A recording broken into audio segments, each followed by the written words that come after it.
Oh, hermanos, la paz de Dios. Estamos muy felices de tener la oportunidad de tener otro estudio bíblico con ustedes. Y antes de comenzar, quisiera presentarles a nuestros hermanos que el día de hoy nos acompañan para compartir esta palabra de Dios que vamos a poder analizar, profundizar acerca del matrimonio. Hermano Luis Roxter, Dios lo bendiga, hermano. Gracias, hermano, igualmente la paz de Dios. Paz de Dios, hermano. Hermano Richard Villagrán. Dios bendiga, Dios los bendiga, hermanos. Dios los bendiga, hermanos, y su servidor, Antonio Urrutia. Quisiéramos comenzar haciendo una oración para poner en manos de Dios lo que este día compartiremos y que también Él envíe su Espíritu Santo, donde quiera que sea este hermano, para que esta palabra caiga en tierra fértil y Él nos ayude a ponerla en práctica. Bendito Padre Celestial, gracias por este día que nos permites compartir este estudio bíblico que tú has usado a mis hermanos, Señor, para prepararse, para darles palabras, Señor, y que todo esto sea de edificación y transforme la vida de los que escuchen este estudio bíblico, Señor. Gracias porque tú eres el que nos da la oportunidad de aprender, de recibir y a su vez compartir para que tú seas glorificado y para que la honra y la gloria sea tuya por siempre. Y que tu Espíritu Santo esté el día de hoy con nosotros impartiendo este estudio bíblico. A ti sea la gloria y la honra y oramos en tu nombre, Señor Jesús. Amén. Y bien, hermanos, como estábamos mencionando en la bienvenida, el día de hoy vamos a platicar acerca del matrimonio, qué es lo que dice la palabra de Dios, cuáles son sus fundamentos y qué es el contexto en el cual vivimos actualmente, cómo responde la palabra de Dios a eso. Bueno, ¿dónde se origina esto que ha instituido el Señor? Quiero invitarle a que leamos Génesis capítulo 2, versículo 7. Y como bien sabemos, es el comienzo de la creación de Dios. Y en esa parte está describiendo esto. Luego, el Señor Dios formó al hombre del polvo de la tierra, sopló aliento de vida en la nariz del hombre, y el hombre se convirtió en un ser viviente. He leído la versión Nueva Traducción Viviente. Aquí, ¿qué estamos viendo? No solamente estamos analizando cómo el Señor une o está instituyendo lo que ahora conocemos como matrimonio, sino que si Él mismo creó de manera perfecta al hombre, que fue buena, esa creación buena que Él creó, juntamente estamos viendo que el origen del matrimonio está en la palabra de Dios, como lo vemos en el versículo 18 de ese mismo capítulo de Génesis. Dice: después el Señor Dios dijo, no es bueno que el hombre esté solo, haré una ayuda ideal para él. Como lo dice la versión Reina Valera 60, haré ayuda idónea, ¿no? ¿Y qué es lo que Dios crea después de que leemos estas palabras del Señor? Bueno, notemos que Él mismo, al decir estas palabras, hace que nosotros nos demos cuenta de que el hombre necesita una ayuda adecuada, que ningún otro ser viviente puede otorgarle. Porque el versículo siguiente a estas palabras que el Señor está diciendo, nos indica que después formó de la tierra a todos los animales salvajes y todas las aves del cielo. Las puso frente al hombre para ver cómo las llamaría. Y el hombre escogió un nombre para cada uno de ellos. Pero como lo mencionábamos, Dios crea a los animales. Después de decir, el hombre no puede estar solo. Pero es realmente estos seres, realmente la compañía y la ayuda ideal. Vemos versículos más adelante, en Génesis 2, 23 al 25. ¿Cuál es la respuesta de ahora Adán, el primer hombre? Dice, al fin, exclamó el hombre, esta es hueso de mis huesos y carne de mi carne. ella será llamada mujer, porque fue tomada del hombre. Esto explica por qué el hombre deja a su padre y a su madre y se une a su esposa, y los dos se convierten en uno solo. Ahora bien, el hombre y su esposa estaban desnudos, pero no sentían vergüenza. ¿Qué nos dice la palabra de Dios?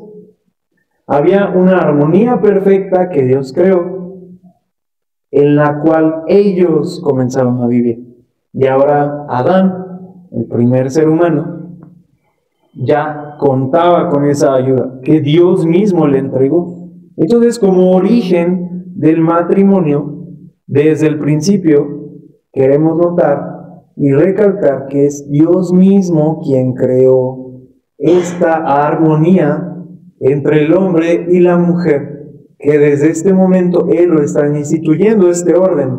Entonces el orden proviene de Él. Cuando leemos estas palabras que Adán reconoce, Él mismo está reconociendo, ¿no? Es carne de mi carne. El hombre recibe de parte de Dios su ayuda idónea. El hombre recibe el papel de cabeza del hogar. Ahora vamos un poquito a platicar acerca de la vida que ahora ellos tienen la oportunidad de tener, ¿no? Que hasta el día de hoy es lo que Dios nos permite ahora poder obtener por medio de Él, ¿no? Dice, cabeza del hogar con la responsabilidad de valorar las ideas y habilidades de su esposa para asistirlo. ¿Dónde vemos esto? En 1 Corintios 11:3 dice, pero hay algo que quiero que sepan. La cabeza de todo hombre es Cristo. La cabeza de la mujer es el hombre. Y la cabeza de Cristo es Dios. Es importante recalcar que si bien Dios instituye dentro del matrimonio un orden en el cual el hombre es la cabeza del hogar, significa también que no debe de haber un sometimiento abusivo de parte de él, o tomar esta palabra para actuar conforme a su propio sentir. Realmente pone un orden, pero porque también podemos notar, no solamente el hombre es creación de Dios, la mujer es creación de Dios. Ambos, siendo imagen y semejanza de Él, podemos entender que es importante que la armonía se mantenga siempre, un respeto mutuo y un amor mutuo, porque Dios suplió la necesidad del hombre. Dios suplió la necesidad de la mujer para también armonía en ellos, felicidad en ambos. El matrimonio se está fundamentando, que es lo que estamos viendo en la palabra de Dios, con estos textos, en amor mutuo. Y como lo podemos ver en esas expresiones de amor, como lo son en el libro de Cantares. Vemos en el versículo 2 como la mujer exclama de amor genuino, ¿no? Sin fingimiento, y que notamos que es mutuo, ¿no? Y que el hombre también demuestra que hay algo genuino desde su ser, pero sin olvidar que es Dios quien lo ha permitido, y es Dios quien realmente nos enseña a compartir y hacerlo de la forma en la cual solo a Él le agrada, y que es la correcta, que Dios mismo nos instituye, ¿no? Aunque el amor mutuo falte debido a nuestra naturaleza pecaminosa, porque ya es algo que vemos desde la creación.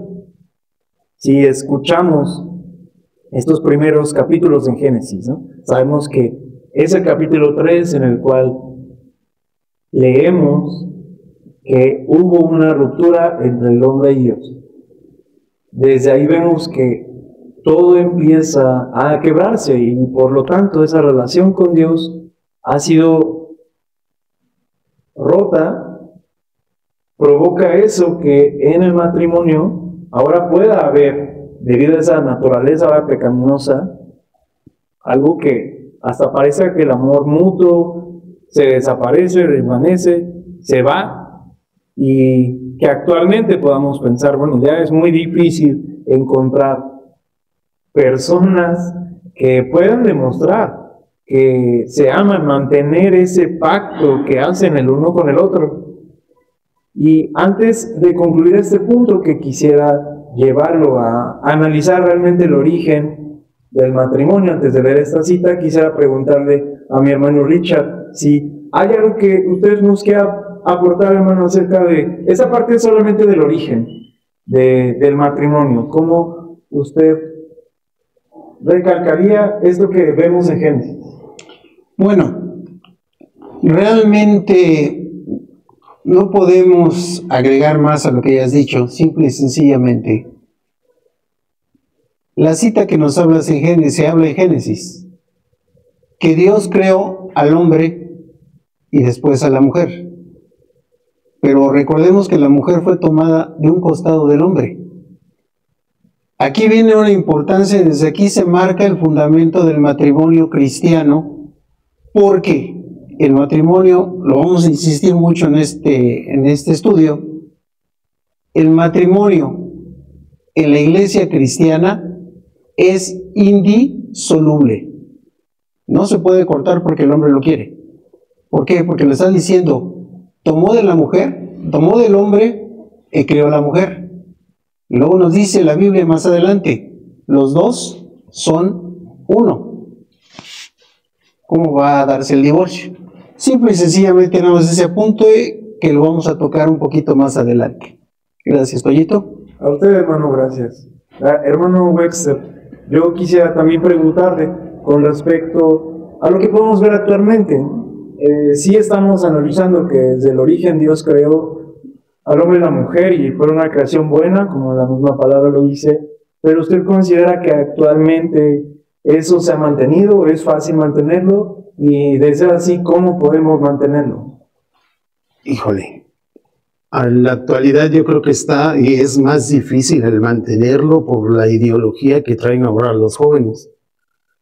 Anteriormente la meta o el punto para la mujer era llegar al matrimonio, llegar a casarse. Ya en la actualidad ya no se quieren casar. En la actualidad ya no quieren esas responsabilidades de formar y de tener un hogar, y lo que conlleva a tener un hogar y a formar una pareja son los hijos. Entonces ya está más de pensarse, ya lo piensan mejor, ya no tan fácilmente se quieren casar. O sea, nosotros ahorita lo podemos ver, ya los jóvenes ya no quieren llegar al matrimonio, ¿no? Sí, es una realidad. Ahora es más fácil conocer o escuchar de puntos de vista que incluso hasta decir, no, ya no creo en el amor, sí, o ya no creo en que toda... ¿Por qué? Pues, ¿por qué le quería hacer esta pregunta a mi hermano Webster también? Porque eso nos tiene que dirigir otra vez a la palabra, ¿no? Que ahí encontramos que, pues, un amor entre seres humanos, un amor incluso hasta fraternal, ¿no? O sea, hablando de otras relaciones entre seres humanos, pero un amor entre esposos puede incluso hasta fallar, o ni siquiera, como nos lo mencionaba nuestro hermano, ni siquiera querer comenzar algo, no comenzar un compromiso. ¿Por qué? Porque lo importante de este origen del matrimonio, y con esto estaríamos ya avanzando con el siguiente punto con nuestro hermano, pero quisiera no antes mencionar esto, que el origen del matrimonio es Dios mismo, porque Él nos enseña que Él es amor. Su palabra en esa carta a los Corintios capítulo 13, vemos realmente quién es Él y por lo tanto cómo debemos de comportarnos nosotros. Dice, el amor es paciente y bondadoso. El amor no es celoso, ni se envanece, ni orgulloso, ni ofensivo. No exige que las cosas se hagan a su manera. No se irrita ni lleva un registro de las ofensas recibidas. No se alegra de la injusticia, sino que se alegra cuando la verdad triunfa. El amor nunca se da por vencido, jamás pierde la fe. Siempre tiene esperanzas y se mantiene firme en todas circunstancias. Eso es lo que nos enseña la palabra de Dios, que es realmente el amor. Lo que nosotros debemos de aprender a hacer, pues ya no es por esa distancia, esa relación rota, y sigue siendo importante que como personas restablezcamos esa relación con Dios a través de nuestro Señor Jesús, que vemos que hasta en el matrimonio es algo fundamental. Adelante, hermano. Bien, vamos a entrar en un punto en donde veremos 3 principios bíblicos del matrimonio según la voluntad de Dios. Esos principios bíblicos son reflejar la imagen de Dios, suplir la soledad por compañerismo y dejar un legado digno. ¿Sí? Nosotros sabemos que Dios desea que reflejemos su imagen. ¿Por qué? Pues no podemos perder de vista que fuimos creados a su imagen y semejanza. ¿Sí? Dios instituyó el matrimonio. Se constituye en un marco ideal creado por Él, para que podamos reflejar su amor, su santidad, su bondad, su misericordia. Allí estamos reflejando la imagen de Dios. Dios es amor, hermanos. Y el matrimonio es el único lugar donde el hombre y la mujer pueden vivir su máxima expresión. Esto se consigue viviendo vidas íntegras, ¿sí? Y matrimonios estables, que sean que es lo que Dios quiere, que nosotros vivamos en armonía, formando un hogar, hombre-mujer, ¿sí? Teniendo amor, reflejando, ¿sí? La voluntad del Señor, ¿sí? En la unión de 2 seres, como Él lo dijo, dejará a su padre y a su madre, se unirán hombre y mujer y serán un solo ser. ¿Sí? La palabra de Dios lo dice: en integridad de mi corazón andaré en medio de mi casa. Esto lo podemos ver en el Salmo 101, en el versículo 2. Por otro lado, hermanos, el suplir la soledad por el compañerismo, algo muy importante y algo muy básico para el matrimonio. Ya sabemos que la soledad no forma parte del plan divino de Dios. No es, ¿qué dijo el Señor? No es bueno que el hombre esté solo, como ya nos lo habían dicho nuestro hermano. Pero también conocemos cómo Dios suple la necesidad de la creación. ¿Sí? Creó a Eva, ¿sí? Le haré ayuda idónea, ¿sí? Como un complemento, ¿qué? Como un complemento ideal, ¿sí? La satisfacción de estas necesidades de compañerismo y de relaciones significativas se da en su máxima expresión dentro del matrimonio y bajo su segundo propósito, que es el complementarse. Para dejar un legado, hermanos, algo digno, algo permanente, algo que refiere a algo de Dios, que podamos ver la imagen del Señor, el amor del Señor, cómo el Señor nos cuida, cómo nos protege, cómo nos guía, cómo nos instruye, ¿sí? Eso que mucha gente dice, mi subconsciente me dice que no lo haga, no es el subconsciente, hermano, ¿sí? Es el Espíritu Santo de Dios que está pendiente de nosotros, ¿sí? Permítame que me refiera a un dicho que dice: era un hombre tan pobre, que solo tenía dinero, ¿sí? Como ya sabemos, el éxito de la vida no consiste en las posesiones que podamos tener: autos, casas, joyas, la cartera llena de dinero, el poder asistir a lugares lujosos, ¿sí? Eso a lo mejor le da una satisfacción, pero de ahí no va a pasar, porque lo importante está en el hogar. Lo importante está que después del trabajo, la iglesia, las responsabilidades, ¿sí? Debemos de tenerlas, de seguirlas. ¿Por qué? Porque desafortunadamente las posesiones, llamámoslo dinero, ¿sí? Nos conlleva a otras cosas, a otros círculos sociales, a otras actividades que nos alejan cada vez más del matrimonio, que nos alejan cada vez más de la pareja, ya sea del esposo o de la esposa, y si hay hijos, de los hijos, ¿sí? Entonces, por eso es que era tan pobre ese hombre, que solo tenía dinero. ¿Qué entendemos, hermanos? Que le faltaba sentimiento, que le faltaba, no sé, amor. ¿sí? Y que eso lo suplía con dinero, con joyas, con posesiones, con autos, con casas, ¿sí? Ahí no nos lleva el Señor. El Señor nos pide paz, paciencia, amor, ¿sí?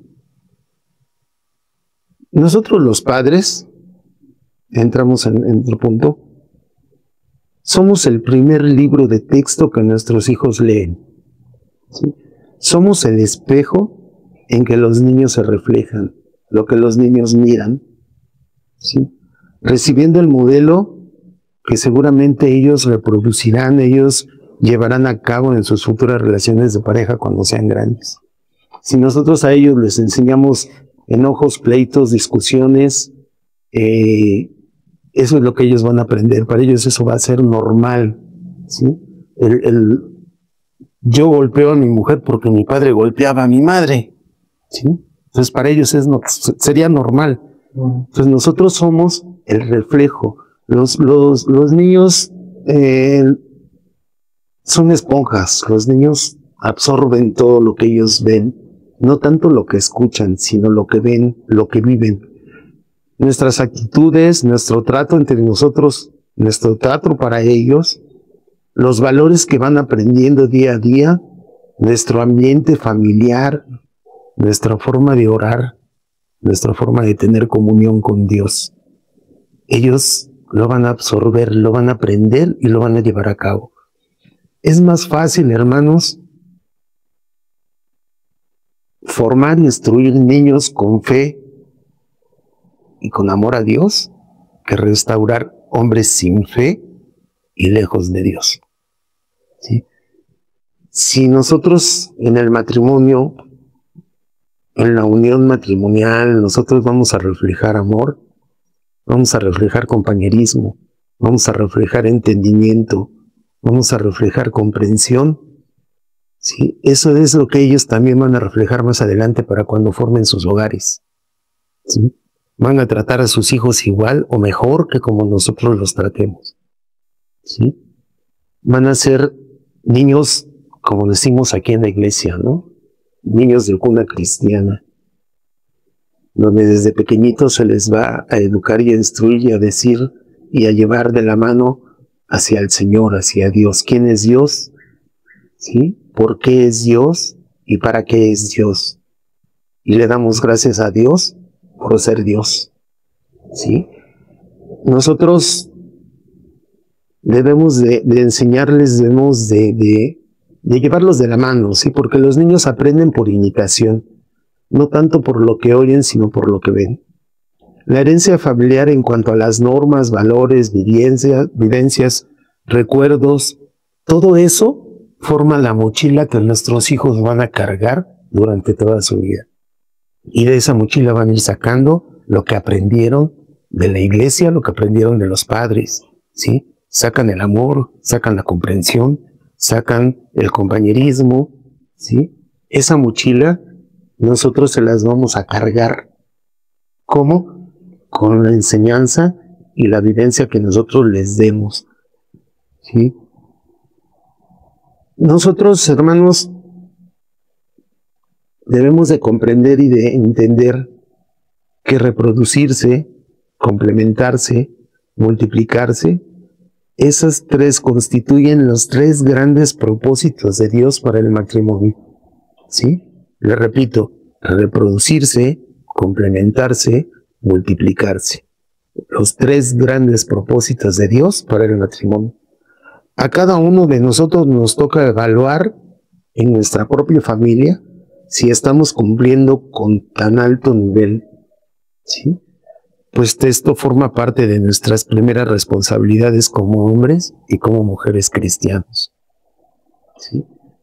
Tomemos en cuenta, hermanos y hermanas, que todo esto que nosotros podemos venir a platicarles, podemos venir a, no tanto a enseñarles, sino a comentarles para que ustedes tengan esa semillita, tengan esa curiosidad por seguir sabiendo más de lo que los hermanos nos están diciendo. Eso únicamente lo vamos a encontrar en la palabra de Dios, ¿sí? Seamos, yo siempre insisto y he insistido, seamos hacedores de la palabra de Dios y no únicamente oidores o lectores de la palabra. ¿Sí? Lo que nosotros leemos, lo que nosotros aprendemos de la palabra del Señor, lo tenemos que poner en práctica. Porque de nada sirve que vengamos y nos sentamos el domingo y el jueves allá abajo en la iglesia, escuchemos al hermano que estaba hablando, que a veces ni entendemos, porque no estamos aquí. Físicamente venimos y nos sentamos, pero nuestra mente está en otro lado. ¿Sí? Y eso es lo que debemos de comprender y de entender. Vengo a buscar la compañía de Dios. Vengo a buscar el consejo de Dios. Si nosotros ahorita leemos X versículo en la palabra del Señor, vamos a entender algo que a lo mejor en ese preciso momento necesitamos saber. Y si el día de mañana volvemos a leer el mismo versículo, vamos a comprender otra cosa diferente. Porque así es como el Señor dijo que se iba a comunicar con nosotros. Así es como el Señor dijo que íbamos a aprender de Él. ¿Sí? Entonces, no seamos oidores y lectores nada más, seamos hacedores de la palabra del Señor. Hermano Richard. Gracias, hermanos. Hablar del matrimonio es algo que nos debe, como iglesia, hacer reflexionar. La Biblia compara el matrimonio como la relación que existe de Cristo con la iglesia. Hace algún tiempo comentábamos, yo no imagino que Cristo se va a divorciar de la iglesia y va a buscarse otra novia, otra esposa. ¿Por qué no lo digo yo? Lo dice la Biblia. A nosotros nos enseñaron que la Biblia es nuestra regla de fe y de moral, a la cual se debe de ajustar nuestra vida. El instructor que tuve cuando estuvimos en jóvenes siempre nos habló del matrimonio. Y nos dijo, el matrimonio fue creado por Dios, ya lo dijo Toño, ya lo aseveró mi hermano. Entonces es una institución sagrada, donde es una relación entre varón y mujer, de amor y compromiso. Este fue el diseño divino. Así lo estableció Dios, y Dios lo estableció porque es la manera correcta y perfecta. Se basa en el respeto mutuo, la fidelidad y el apoyo incondicional, porque está cimentada en principios bíblicos.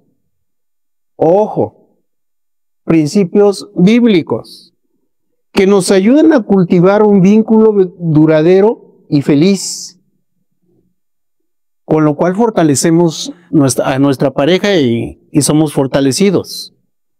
Nos da un crecimiento espiritual y emocional. Voy a estar haciendo mucho referencia al libro de los Efesios capítulo 5 en diferentes versículos. En este caso me refiero al 22 y al 33. Aquí marca cómo el esposo debe amar a su esposa como Cristo amó a la iglesia, reafirmando lo que nos dijeron. La cabeza del matrimonio es el varón, pero la cabeza del varón y del matrimonio es Cristo. Y también indica cómo la esposa debe respetar al esposo. Nosotros, la iglesia, respetamos a Cristo. Así de sencillo. Recordando a nuestro instructor de jóvenes, siempre nos decía, para que tú te cases, debes hacerlo por amor. El amor es el sentimiento más hermoso que existe, en el cual el que ama pretende darle todo lo mejor posible al objeto de su amor. Esto es el fundamento del matrimonio, el amor.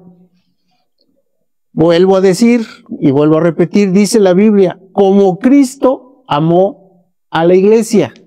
Nos está poniendo ejemplo. Fundamentemos esto en 1 Corintios capítulo 13, versículos 4 al 7. En Efesios 5, 21 al 33, están las instrucciones claras cómo el esposo y la esposa deben tomar su papel en el matrimonio. Y aquí nos hablan de algo que a veces se nos olvida a todos, de un lado o del otro.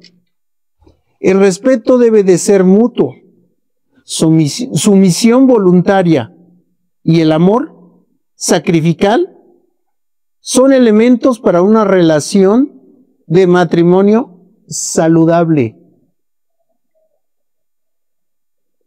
A veces hemos encontrado, yo sé que usted lo ha escuchado y aquí mis hermanos seguramente lo han escuchado alguna vez. Yo no perdono y si perdono, no olvido. Clásico. Si no olvidas, no hay perdón.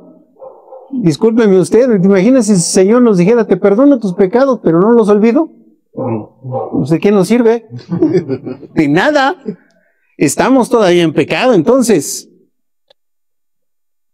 Encontramos en Colosenses 3:13 que nos habla que el perdón y la reconciliación son aspectos fundamentales en cualquier relación, incluido sobre todo el matrimonio. El perdón no solo libera a la persona que perdona, sino que también restaura la unidad y la armonía en la relación matrimonial. Hay algo que el otro día escuchaba a una hermana que decía, yo no puedo perdonar porque soy muy rencorosa. Y le digo, hermana, pero si Cristo la perdonó todos sus pecados y los peores que hayamos cometido, ¿cómo que usted no puede perdonar si el amor de Cristo está en usted? Debemos tener en cuenta que el perdón no es opcional, es un mandato divino para todos los creyentes. Perdona, ¿cuesta trabajo? Sí, cuesta trabajo, creo que todos los hemos experimentado. Mucho. Sí. ¿Cómo lo voy a perdonar si me hizo esto? Perdónalo. Porque si nos ponemos en esa misma situación, el peor pecado que hayamos cometido, si Dios nos lo perdona, estamos aún perdidos. Tengo el privilegio de trabajar en el ministerio carcelario y encuentro unas situaciones tremendas. Y hay muchos internos que dicen, ¿cómo es posible que Dios me pueda perdonar todo lo que hice? Pues Dios te lo perdona si tú lo aceptas en tu vida y le suplicas que Él haga misericordia. Amén. Y lo hemos visto. La palabra de Dios nos indica en Colosenses 3:13, y vuelvo a repetirlo, que el perdón y la reconciliación son aspectos fundamentales en cualquier relación. Ahora bien, retomo un poco de lo que ya se habló. El propósito del matrimonio es para que el hombre y la mujer, cuando se casan, sean una sola carne y sean compañeros toda la vida. Repito, sean compañeros y una sola carne en toda la vida. Esto refleja la relación de Cristo con su iglesia. El matrimonio se rige según la voluntad de Dios, en la unidad del hombre y la mujer, el amor incondicional, el respeto mutuo, la fidelidad y el compromiso de por vida. Cuando usted, hermano o hermana, entiende y practica esto en el matrimonio conforme a las Escrituras, esta unión sagrada e indisoluble está basada en el amor, el respeto, la fidelidad mutua. Refleja la relación de Cristo con su iglesia. La Biblia, que es la palabra de Dios, enseña que el matrimonio es entre un hombre y una mujer. Fue diseñado por Dios, lo que decía mi hermano Toño, para ser una bendición y alianza duradera. El matrimonio fue diseñado para la procreación humana. Así lo estableció el Señor en el libro de Génesis. Es para eso. En el matrimonio, el aspecto íntimo sexual, la pareja que va a casarse está consciente de que eso va a suceder. ¿Para qué? Para que tengan descendencia. Y dice la Biblia que los hijos son herencia de Dios, regalo de Dios. Recordemos que esa bendición, lo que decía también mi hermano Bester, es una responsabilidad. Fíjense que cuando nos casamos, a veces yo creo que pensamos que no vamos a tener familia, pero resulta que sí tenemos familia. Y esa bendición, ese regalo de Dios, piénselo usted, hermano, por el hecho de haberse casado y ver el reflejo en sus hijos de una sola carne, si no la administramos bien, va a ser demandada a nosotros. Cuidado con esto, hermanos. El matrimonio en la vida moderna, aquí tengo a un joven a mi lado, que algún día, espero que nos invites a la boda. Invitadísimo. Se va a casar. Así lo estableció el Señor.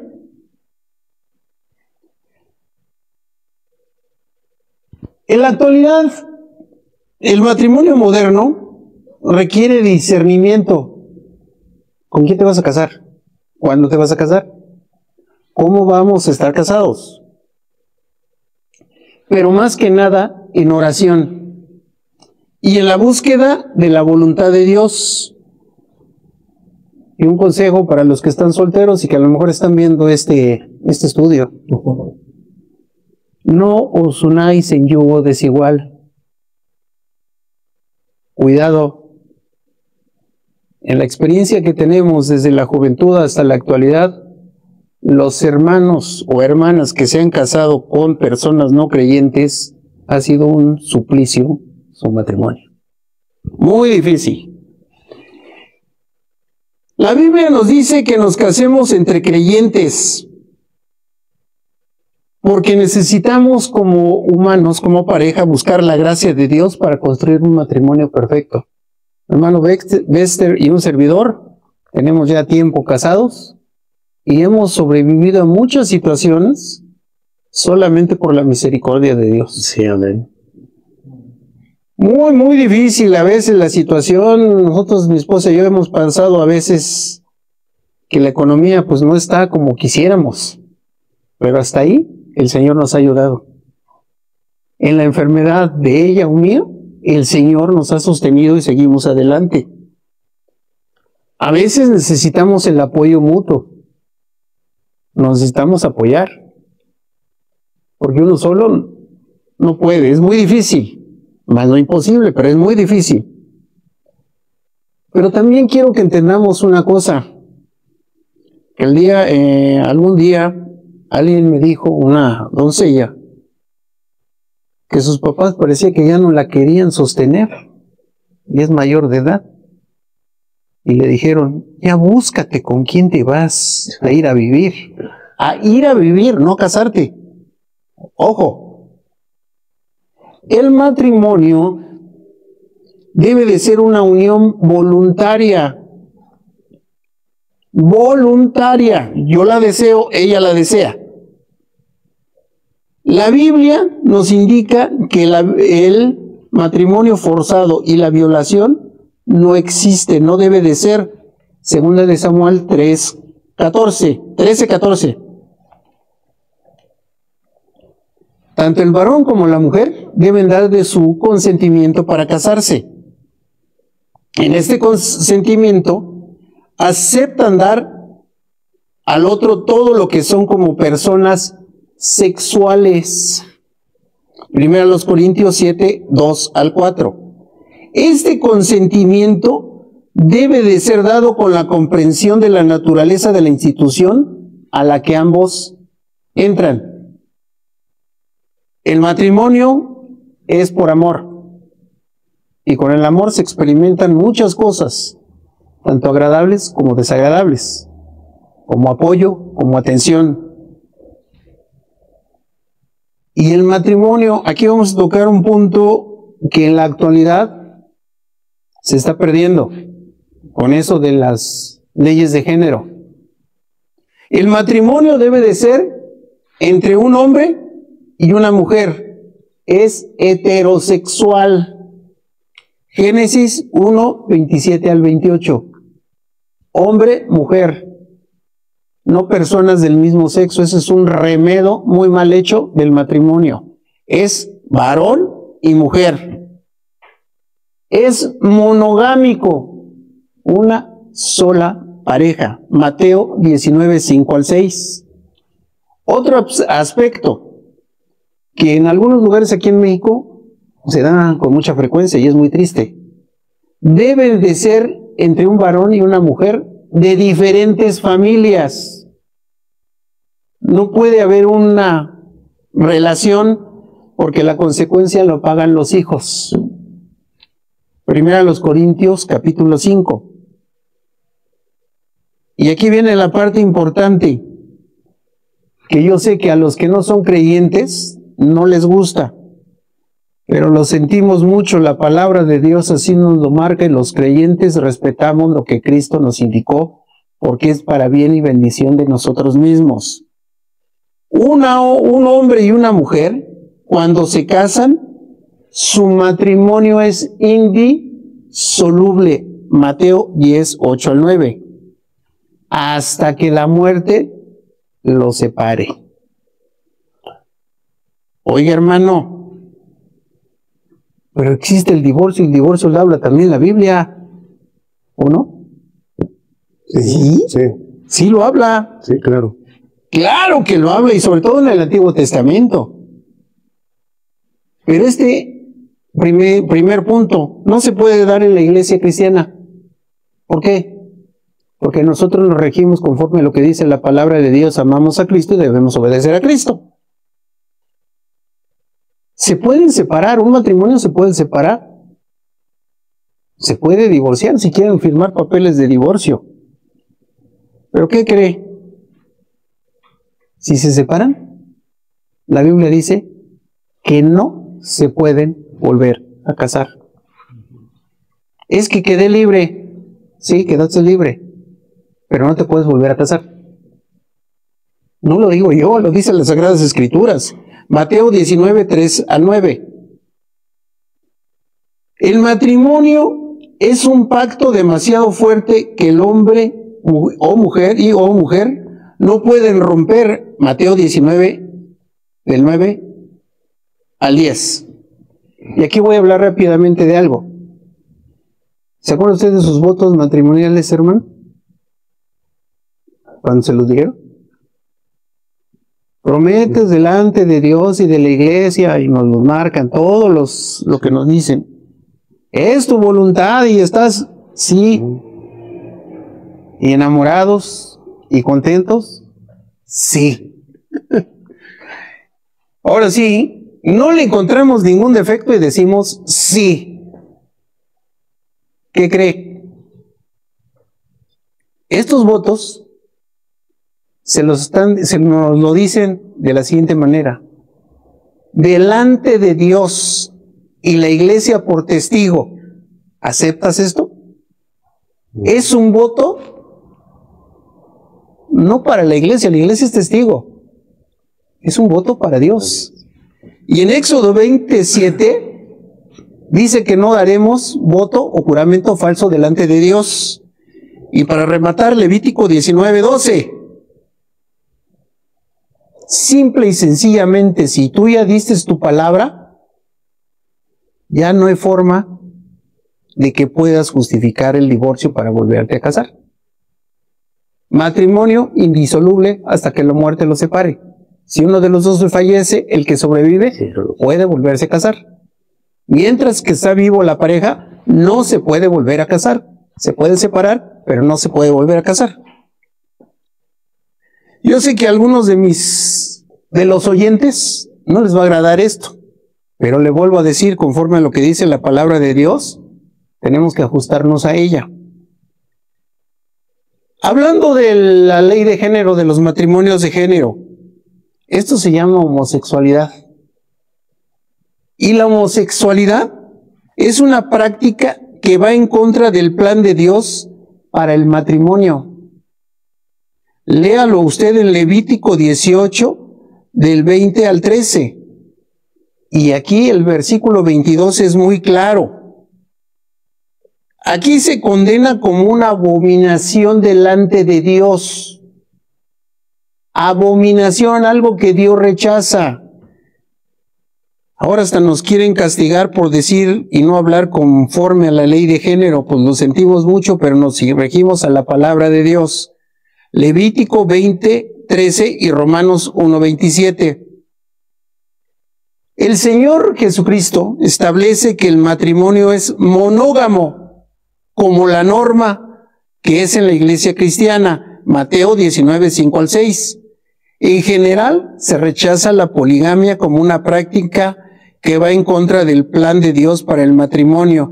Y aquí alguno seguro está pensando, ¿y qué del Antiguo Testamento de los patriarcas?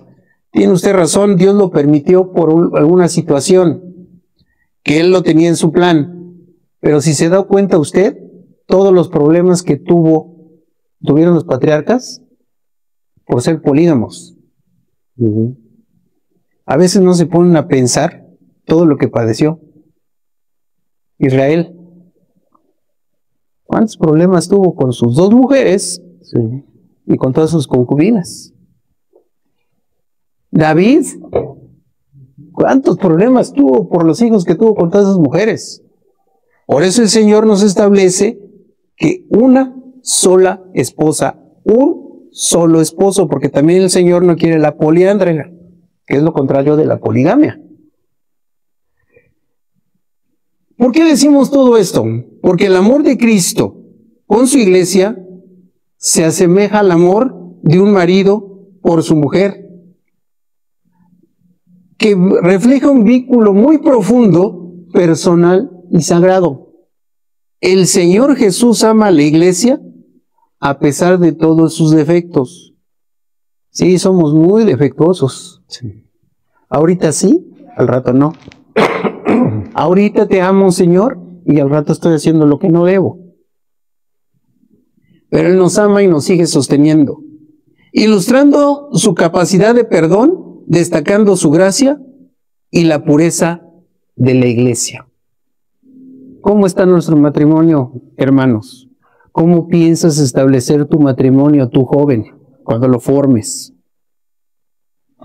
Cierro esto con lo que dice Efesios 5, 29. Porque nadie ha odiado jamás a su propio cuerpo, sino que lo sustenta y lo cuida, como también Cristo a la iglesia. Marido, ama a tu mujer. Mujer, ama a tu marido y susténtense mutuamente. El Señor les bendiga. Amén. Amén. Gracias a ambos, hermano Richard, gracias por esta conclusión y que pues prácticamente abarcó puntos importantes que en la actualidad nos hacen sentir ya hasta nosotros mismos inciertos, realmente estar en incertidumbre si esto es real, ¿no? Pero por eso es importante que profundicemos en la palabra de Dios y tengamos la certeza de que es la verdad y es lo que Él está instituyéndonos por nuestro bien y además para glorificarlo.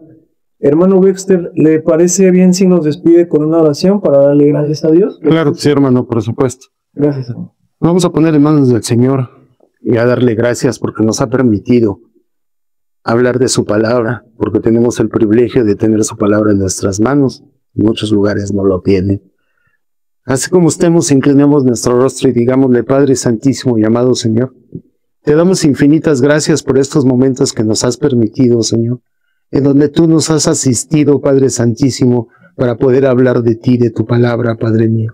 Te damos infinitas gracias, Padre Santo, pero te pedimos, Señor, que tú pongas esa mano sanadora en el hombro de cada uno de mis hermanos y hermanas que estén conectados escuchando estos mensajes, Señor. Que tú les des entendimiento y sabiduría para que puedan comprender y entender el mensaje que tú has dejado, Padre Santo, para cada uno en estos momentos. De esta misma forma te pido, Padre Santo, que bendigas la vida de mi hermano Richard y la vida de mi hermano. Señor, que nos tomes en tus manos, Padre Santo, que veas por nosotros, que nos sigas instruyendo, que nos sigas guiando, que nos sigas llevando por ese camino, Señor, que tú nos has marcado, porque fuimos llamados por ti, Padre Santo, para tener un propósito, y ese propósito solo tú lo sabes, Señor. Te damos infinitas gracias por estos momentos y te pedimos que tú bendigas, Señor, a mis hermanos que nos ayudan en estas transmisiones, Señor, que están al pendiente de nosotros, que tienen todo a la perfección y a la corrección, sí, para que puedan salir al aire estos momentos, Señor. Gracias, Padre Santo, por todo, y esto te lo pedimos en el bendito nombre de nuestro Señor Jesucristo, tu amado Hijo. Amén. Amén.